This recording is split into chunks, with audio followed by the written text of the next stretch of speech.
Hi students, welcome back to another Learn It With Me video. Today we'll be looking at ratio and specifically constant difference. Okay, so without any further ado, let's quickly delve right into it.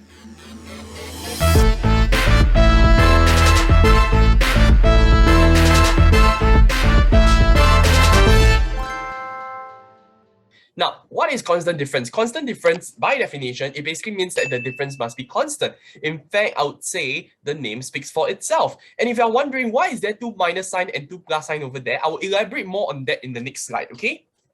So, as per usual, I'll be using a question to solidify, the introduction to this concept called ratio constant difference. Okay, and I believe that through this question, right, you will be able to understand or you will be able to wrap your heads around what is a constant difference question.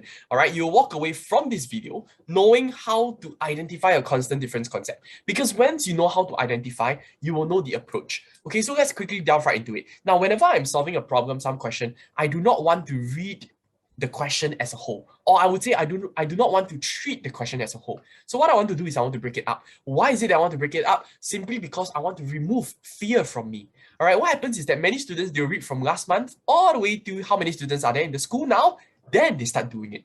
Okay, if you're one of them, can you please comment down in the section below? Tell me if you're applying that method, because you see, I realize that method causes a lot of fear in students. In fact, they will be overwhelmed with fear and information. Okay, so what I want you to do is I want you to break it down. I think that's the better approach. Okay, so let's take a look at this. Boys is to girls, 7 is to 4. Simple. All right, once I'm done with this, I can go on to sentence number 2. This month, 500 boys and 500 girls enrolled Mints Plaza in the school. So therefore, what I can do is I can show that this is plus 500. Okay, in fact, I don't have to, make this so long, so I can do it here. Okay, I want to bring the 500 closer, so I can put 500 over here, and this is also plus 500. Simple. All right, now, I just want to highlight one thing. How do I know this is a constant difference concept? Whenever I see that the mathematical sign are the same. All right, if you see plus, plus, it's a constant difference concept. If you see minus, minus, it is a constant difference concept. Quickly write it down. Okay, write down the concept, constant difference. And because it is a constant difference concept, obviously we need to fix our eyes on the difference. What is the difference for the ratio between the boys and the girls? 3. Make sense? All right, fix your eyes on the difference and write down whatever you know. And then what I want to do is I want to read sentence number 3. As a result, the ratio of the number of boys to the number of girls becomes 4:3.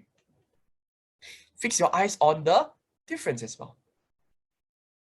Okay, now the word constant difference, just now we elaborated on that. In fact, I would say we have defined that, correct? Now, when I defined it, I said that the difference must be the same. So when you look at this, you realize that the difference is not the same, right? It's just like how in the earlier question. Now, before I forget, if you have yet to do or watch my earlier video, please do so before you come to this. And in my earlier video, I talked about constant part. Constant part means I fix my eyes on the part, and then after that, I make them the same. Constant difference means I fix my eyes on the difference and I make them the same. And later words, you will see constant total. Okay, that is part 3 of my video for ratio. And for constant total, what is it that you have to do? You fix your eyes on total and make them the same. Simple as that. Okay, now it's a constant difference. I fix my eyes on difference and I make them the same. Okay, so what I want to do is I want to times 3 to this, times 3 to this, and I times 3 to this. When I do something to the right, I must do something to the left. So once I'm done with that, I can write out the new ratio, and that is 12:9:3. Can you see that the ratios are correct now, right? The difference, Teacher Joseph said the difference has to be the same. Okay, so what I can say from here is this, from 7 to 12, okay, is actually plus 500. In fact, what I'll do is I will increase, or in fact, I will extend the line. Okay, what I'll do is I will extend the line. And I know that from 7 to 12 is plus 500. And what is that? That is actually plus 5 units. Okay? And from 4 to 9 is also plus 5 units. It has to be the same. Okay? Now, this is how you should solve it. And from here itself, you know that 5 units equals to 500.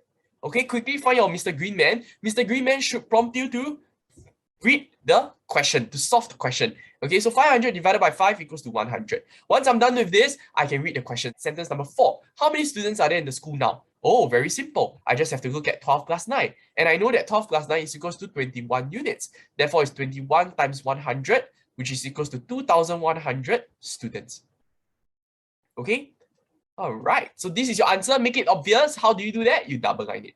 Okay, so now this is the answer and that's it. Now, but before I end the video, I just want to elaborate a little bit. Okay, so I'm just going to give you some time. Okay, but I just want to use a simple example to help you to understand constant difference. Okay, you can write this down inside your mathematics cheat code book.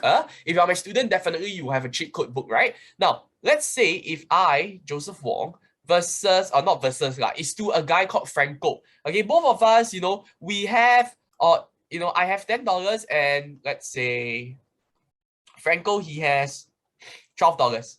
Okay, simple. All right, now from here itself, we know that the difference is how much? $2, correct or not? Now, for instance, okay, if I were to receive, okay, let's say if I were to receive $1, okay, what do I have now? I have $11. And if he were to receive $1 as well, how much does he have now? He will have $13, correct? What is the difference? Can you see that the difference is the same?